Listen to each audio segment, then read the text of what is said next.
နေဝင်ခါနီခရီးသည်တွေဘယ်စီဌာနနေကြမှာလေအချိန်ရှိခိုင်းရှာလိုက်ပါလေ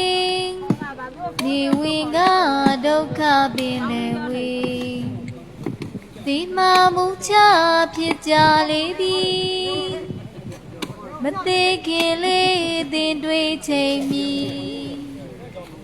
သေမီဆက်ဆက်မလွယ်ကိုစီရတရားသေပွားချိန်တည်းမီ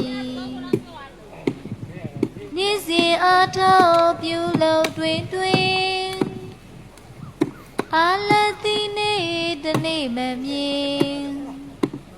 သာဝနေရေးရှုပ်ထွေးဆုံးလင်းဒီဒုက္ခကြီးလာလူတို့တွင်သာသမီအတွက်နေရချိန်ကောင်းမအားနိုင်မဲငါရဲ့ဖြစ်ပုံရှိရှိဘဝပြုကြဖို့